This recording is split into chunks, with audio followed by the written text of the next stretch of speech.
Hello, Kate. Welcome to Tea with the Queen. Hi, thank you so much for having me. Oh, you are most welcome. I can't wait to share you and all your goodness and magic with our listeners today, our lovely audience. I have been binge listening to Kate's podcast. It's amazing, and Kate can tell you all about that. I'm going to dive straight in with some questions, but Kate, as you go through today, it would be so good to drop your podcast episodes, drop all the things so everyone knows how to find you at the end. Because what we like to do when people come on as a guest is, really honour that and make sure that people know how to find you after. So I'm excited for you being here. Yeah, can't wait. You started out as a fashion blogger and you now run a very successful online business, automation at its core, right? And I'd love to hear a little bit more about your origin story. How long were you a blogger before you started to see you could start using automations and funnels to build a successful business? How long have you been around for? Tell us it all. Yes, well, I think technically the official term is like dinosaur of the internet is pretty much what... I feel like that way myself. Yeah, it's back in it was 2007 that I first started my first online business. And just for like reference for people back then, Facebook wasn't really a thing. Like there wasn't really, social media was just sort of like hinting at it, but it wasn't that big of a deal and no one really knew how to use it for their business yet. So it feels like a lifetime ago. But before I started my business, I was a journalist and I got kind of roped in as the only person who had a MySpace page. MySpace! Oh my goodness. Yeah, I know. I'm just dating myself more and more here. But they were like, the magazines that I worked for were like, oh, we need to have a website. This internet thing's not going anywhere. Who knows how to do internet stuff? And I was like, well, I have a MySpace page. They're like, great, that's your job now. So that was my introduction to the online world. And it's, it's so different to what it is now. But through that, I really fell in love with it. I just loved particularly the tech side of it, although I didn't really realize what that meant at the time. And there was at one point because I was working for a fashion magazine and I'd sort of, with the website, I was like, everything, in the magazine you can buy, we should make it the website is everything you can buy online, because shops like Topshop and stuff are starting to actually deliver to Australia. And it was like so amazing for everyone. And my editor at the time, she's like, I don't think people are going to buy stuff online. And I was like, well, I kind of feel like they do. I already do. Do you mind if I then go and do this myself? And she was like, knock yourself out. And so that was how my first business kind of started. It was very much, I think, right time, right place, because it took off quite quickly.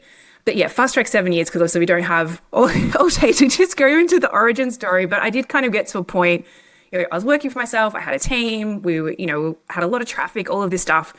But it was just the business model sucked. It was really hard. It was selling ads. I was like, I didn't give up my creative job to come and become an ad salesman. Like, this is awful. I want a way of making revenue that I've got a bit more control over, that feels better than just selling your soul to massive, cosmetics companies. And so that's when I started, looking into other ways of making money. And that's when I discovered online courses.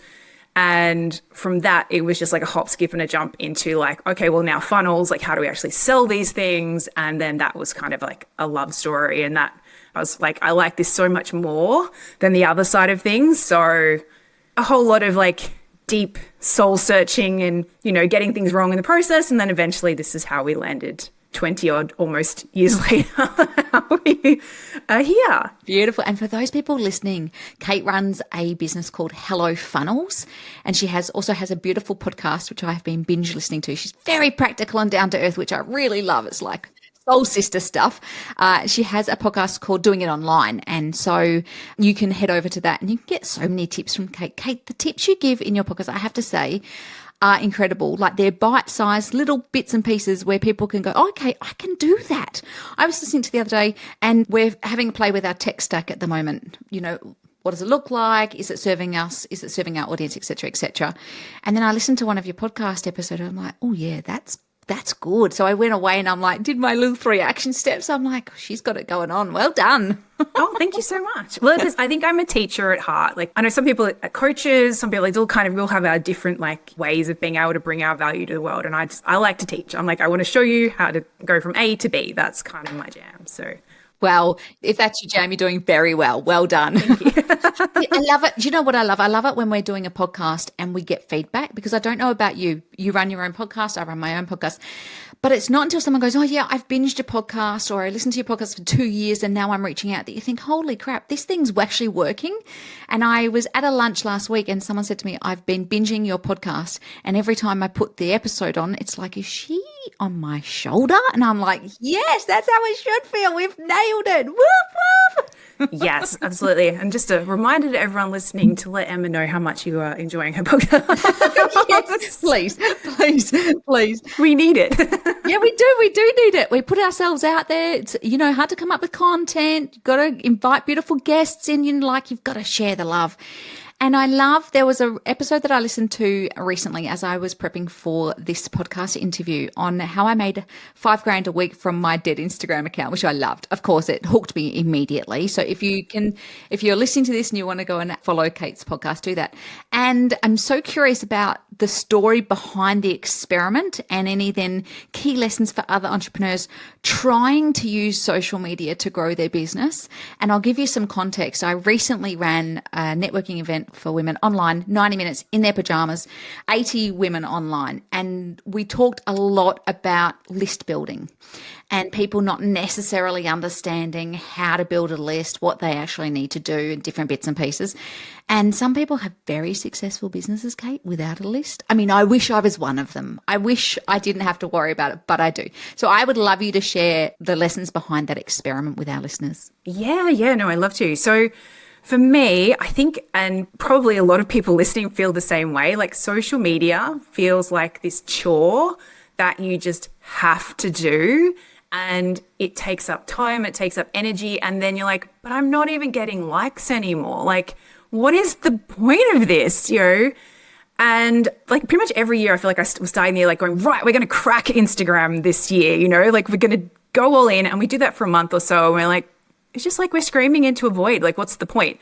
And then I want to quit. And then, and then like the cycle continues round and round and round. And so the thing that really was a game changer for me, and obviously there's multiple parts of it, but was getting to a point when actually I was able to see that if I post this thing, I make this money. And all of a sudden it was like, oh, and I'll talk about what we were doing, but like it was just changing that mindset and figuring out the how to make it happen.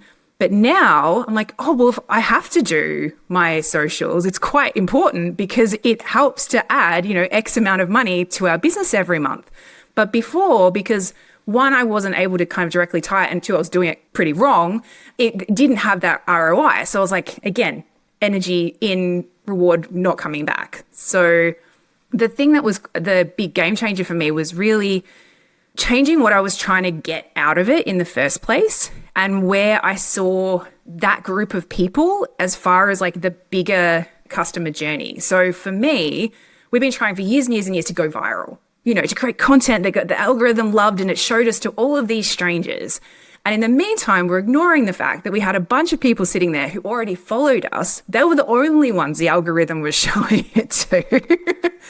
And we were showing them content like they were strangers, not like they were already a warmer, more engaged audience. So we flipped that and started creating content with the sort of understanding that the people who were seeing it know us a bit already, and we can actually promote stuff to them. There's also, again, we have to figure out the right type of thing that you can promote and sell via just a post. Like I wasn't going out there going, buy my $5,000 coaching program. It was more like, hey, here's a little bite-sized taste test, kind of like a very easy yes kind of thing. But from doing that, all of a sudden, this audience was getting what they wanted because they didn't want this like, hey, stranger content. And we were making sales. And I was like, oh, okay, I get it now. When you do A, it makes B. Yay. Amazing. Like our following had been the same numbers for years. Like it was like one in, one out kind of thing. Like it was not moving. Now, actually, I think because we do get more engagement because we're sharing the types of content for the right type of people, we do actually get seen now by non-followers as well. So it was kind of just flipping it a bit on its head. And yeah, it's made a real difference. And I noticed when you were talking in your podcast, you talked a lot about mindset. And I think, not mindset is like 80% in business, right? If you've got the right mindset, you've got the right attitude, you've got the right, you've got to get all the money mindset right, content mindset right, all the things right. But I reckon once you've kind of got that and you can feel the flow of that, I think it makes such a difference to how you show up, what you put out, all the things, right? Yeah, absolutely. And I think there's so many parts of our businesses where there's a lot of like, we've got to set this up for weeks and for months, and then we might get an outcome. And to have something where I'm like, I can like to create a post, like you can do it in 5 minutes if you choose to, right? It doesn't have to take all day, and you can post it. Ladies, did you hear that? You can do it in 5 minutes if you want to. It's a choice. And then over the next 24 hours, you can see sales happening. That's so different, and it's such a different energy as well. And not every time. Sometimes we put posts out and they get complete crickets. Like it's not, but I think that's kind of brings a bit of fun back to it, like almost gamifies it.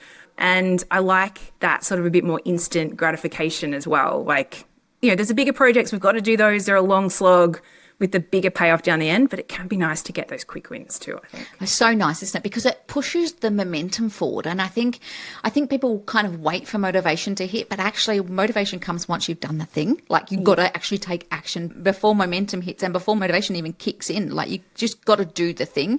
It sounds like you're just like doing the thing, tweaking it as you go, figuring out what the analysis and the data says, and then going again. Is that kind of how you work? Yeah. And I'm always like, I'm a systems nerd. I'm like, how can we, because, like the first month, it's kind of fun to be in there doing it yourself and doing it from scratch and whatever. And then it kind of the fun, even when you are making sales, the fun wears off a little bit because you're like, oh, I've got to do this every day. Okay. So I was like, okay, well, how do I figure out, is there a template I can use, or is there a ChatGPT prompt I can use, or is there, so that as well, like, that's kind of generally my steps is like, do it live, get your hands dirty, see what's working. And then once you've kind of got that initial like data and feedback, it's like, all right, well, now how do we do this in a more sustainable way going forward? Yeah, and how do we put a system or a process in place so that we can hand it off if we want to do that? I see so many entrepreneurs, and I don't know if you see this as well, where they're like almost trying to outsource it too early. Like they don't understand the process themselves first, and then they try and outsource it. They're clunky in their outsourcing, they're clunky in the instructions, and then they complain about the result.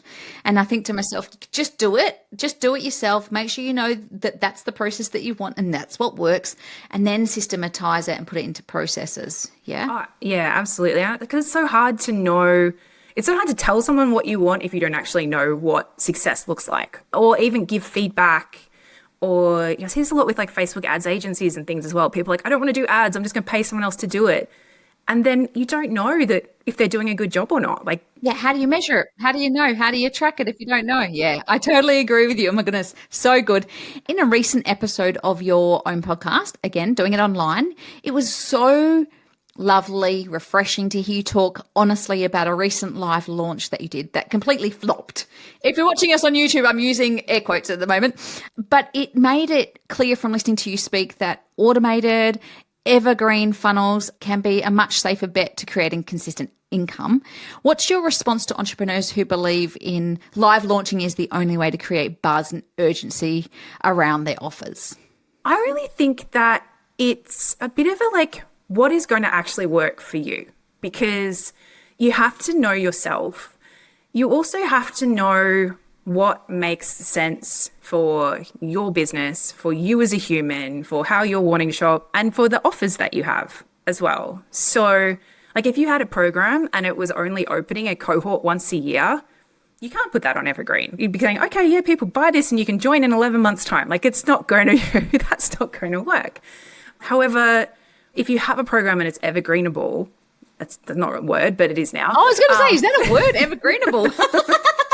Now it is. And you're the kind of person who maybe doesn't love the real extrovertedness that is required of a live launch, then it can be a better decision for your business to go evergreen. But I think whether you do one or the other or a mix, it kind of has to come back to like what makes sense for you as a human being, because there's only so much we can push ourselves to do stuff that we hate. And, it's like the thought of doing another launch just makes you want to hide, then you're not going to do a very good launch. And I see people have success with both. So I'm never like, you have to do it one way, but I just think it has to work for you. And the other thing I would say is that I think with Evergreen, people just assume that I'm going to set this thing up and then I never touch it again. It does have maintenance. It does have testing and optimizing for you. If you want this to work as well, if not better than a live launch would do, you do have to put the same amount of energy into it at the start to get it there. It's not like, I'll just whip this up this weekend and it's done. I love that you have said that, because I hear people say, and kind of like Evergreen, I want a passive income stream. And I think to myself, there's no such thing. Yes, you can set that thing up, but then you need to tweak it as you go. The market changes, all the things. And I feel like we're talking about the same thing, right? You can't just set and forget. It's still got to be managed. The market still changes, all the things. Yeah, like it's still a business. It's just that it has now different requirements. The very first person I helped to set up their funnel, we were in a mastermind together and I was kind of dabbling and playing, and she hated launching. And I was like, come do this automation thing. It's actually fun. And, I finally convinced her to do it, and I've kind of coached her through, and we're now best friends. So I've seen the progress of this over the years, but it is that exact same funnel she set up at the start. But the thing is, so she's tweaked it. She's made like 1% tweaks over the last 5 years. And it's gone from being a $20K a month funnel to a multi-million-dollar funnel. Rather than going every 3 months, okay, I'm going to dedicate 80% of my time setting up a launch and then come back and spend 10% trying to do a funnel, she's done it the other way around. So yeah, I love that. We as entrepreneurs, I think, and I'm guilty of this, that instant gratification, we quite like it. And we quite like it to kind of measure success, which isn't always a great measure of success. But if we were to just step back and go, okay, what's our strategy in this? What does that look like? Because 1% compounded over the years is a lot of tweaks, right? A lot of tweaks to her funnel. Yeah. And she's always looking for, like, what can I do to make it even better and even better? And I'm so impressed. I'm like, I don't optimize that. I don't do that in my own business. What am I talking about? You're like a mechanic with the broken down car. Oh, my husband calls me 80% Kate, because it's just like, we have everything 80% there. It's fine. Move on. Like, I'm the same. Yay. Someone who's not a perfectionist. Yeah, look, I'm almost 60% actually, to be fair. I love that. We've all heard work smarter, not harder, all the things. And to be honest, it can be hard for us as entrepreneurs to hear that, because we kind of think the more you work, the more successful you're going to be, basically.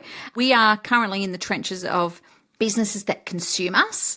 And so when we hear about people talking about only working 10 hours a week and earning hundreds of thousands of dollars, a bit of bro marketing, it can be really hard to believe. What's been your experience with the number of hours that you work as an entrepreneur in your business? And do you feel like you have a good balance? Because obviously we talk about the F word a lot, freedom. And I often see marketing, I work 10 hours a week and I make this much money. And sometimes that's just not helpful.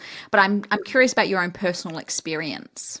Well, first of all, I have to put it out there that I love working on my business, and I look at it as my job and my hobby, because it's the thing that if I'm like, I've got some spare time, I'm like, oh, that's the thing I want to go and do, which I know is not the case for everyone. I'm very lucky in that regards.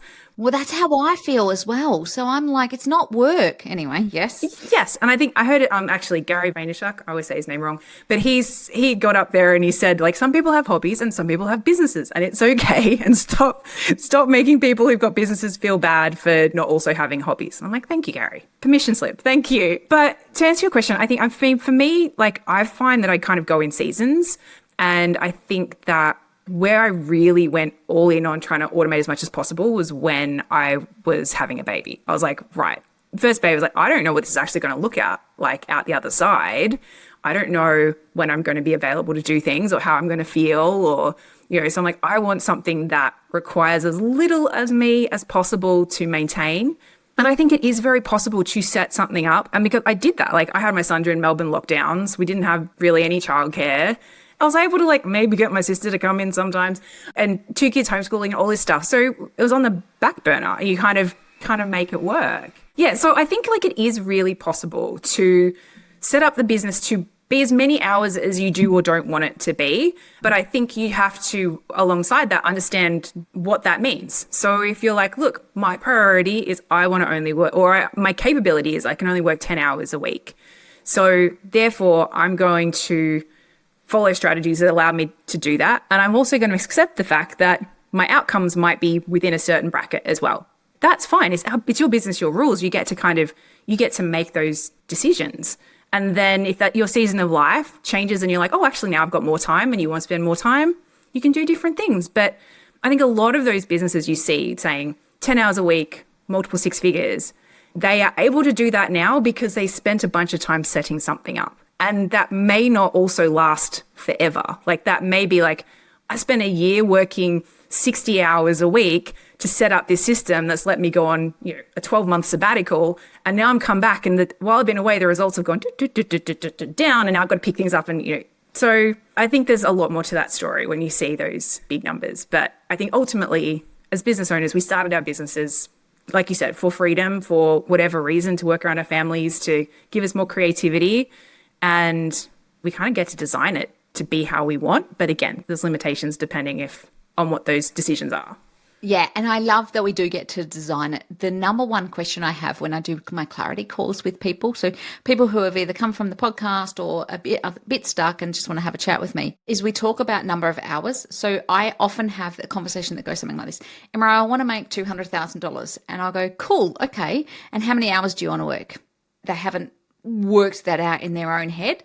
But they want to have all these holidays. They want to have school holidays off. They want to do all the things. And I'm like, have you broken it down to work out how much you actually need? Like, have you talked to your partner about it, your family? And the amount of people who haven't done that basic math on actually, this is how many hours I have to work in the business or on the business or whatever. And the other thing that we as women, I think more as women, we get stuck on is that delivery element, working in the business versus taking a bird's eye view and just going, okay, let's work on the business. And what does that actually look like? Which means we can set ourselves up for a bit more of a sustained success if we can work out the strategy early on. But I think doing some of that thinking as people in business, doesn't need to be a woman in business, just a person in business. What is my current season in life? How many hours can I contribute? I've got a couple of clients who have 3 kids and they've got full sporting activities every single day of the week. So there's no chance that they can work past 3 o'clock in the afternoon. So then we just have to make that kind of work for them, whatever season you're in. But I love that it can feel like seasons, and that's okay. Yeah. I think when I first started out, I had this idea that I was going to build, something that was going to change the world, right? I was like, this is going to be, I'm going to sell it for $1 billion. And because I sat down and did one of those really basic marketing plan where you basically, if I want to make $3 million, I need to do this. And this will take me 6 months and I'm there. And then I'll, the naivety of a 26-year-old or however old I was. But I think the thing is that we're not all trying to be Mark Zuckerberg. We're not all trying to be Steve Jobs, If we sort of honest with ourselves, and some people are, and that's great, and it's just a different decision, But if you know the reason why you set up your business, then again, you just have to structure it. You have to figure out what are the offers. If I can only work for 10 hours, and that means I can maybe have 2 clients, and I want to make 6 figures, so that means I probably need to be charging $5,000 per client per month, and then what does that look like? Rather than going, well, I want to sell a $27 thing, which means I need a list of 30,000 people, and it's just making different decisions. I mean, a list of 30,000 people sounds like fun. Does sound like fun, but yes, I hear you. And I think that's the same question when we talk business models, right? I talk to some people and they've got a deliberate business model. They've thought about it. They've got the model so that they can sell it later. Or there's some people like me who never want to sell it and are happy to trade on the Emma McQueen name, and that I put space in between my programs by naming them. That's just something that I do, right? So it's all, we're in the driver's seat, which is what is beautiful. Kate, I want to ask you one final question about working from home, because I work from home and I bloomin' love it. I love it. Now, I'm an introvert, so I do get my energy from being on my own. So there's that. I'll caveat with that. But do you enjoy working from home, and how do you keep yourself sane? It took me a while to enjoy working from home, I think. I'm really introverted as well, so I love the fact that I can just go into my cave and, be undisturbed. And because for me, the first business, we actually had an office and I had staff, and I also had friends who rented part of the office space because they had their own business. So it was quite social, and I was single, and that was a very different lifestyle. But I think as soon as I had kids, I was like, your day is shorter. it just doesn't make sense to also commute somewhere else. And so I was like, okay, well, this is just using my logical brain. It makes sense to work from home. And so it took a little bit of time. But now, when particularly on school holidays, and there's people here being noisy in my nice quiet space, I'm like, what? Can you guys not go somewhere else? I'm one of those mums that goes, oh, school's gone back. Phew, I'm really ready for that to happen. Yes. Love them to bits, but I really love my peace and quiet as well. Yeah, I love that. And how do you keep yourself sane? What are kind of some of the things? So I walk a lot. So in between sessions, I go for a walk, or I've got a 16-year-old dog who's demented. And so I try and manage that. What do you do to keep yourself sane? I'm saying I love walking. I've actually just got one of the treadmill desk thingies. So yes, I heard that on one. I've got one as well. Mine's a pink walking pad. I love mine so much. Mine's, well, I'm not a pink person, but mine's, that's white and minimal. But yeah. But I'm very routine based. I love, so every day, take the dog for a walk after my son's been dropped off at school. Then I jump on the walking pad, and I have a little goal for myself. I want to hit 10K steps by 10 a.m. And then I kind of, it's a little achievement, yep, done that. My brain just works well at just sit down, work solidly. That actually is my happy place, which I know is not how I'm a generator if you're into that. Same. Yeah. So I'm happiest when I'm just working. Yeah. I should put some context around that for everyone who's going, generator, what does that mean? We're talking human design at the moment. So if you want to go down the human design rabbit hole, feel free to knock yourself out. There's so many resources, but yes, I get it. I'm also an early bird. So the quicker I can get to my office in the morning, the better off we all are. And I use most of my energy in the morning. After 3 o'clock, I don't actually make a decision, because I'm I have to remake that decision the next day if I make it. Yeah, no, I'm exactly the same. I think it's actually quite beautiful. They're okay, school day, that sort of thing is forcing you to sort of stop sooner. But yeah, my ideal day would be to sit down at my desk probably about 7 a.m. and just knock everything out first part of the day, and then, yeah. Oh man, you're a woman after my own heart. Thank you so much for coming on Tea with the Queen. Tell me, how can people find you? Because I was binging your podcast knowing that we had this interview coming up, and I loved it. I got so many little gold nuggets, but where can people find you, and how can they connect with you?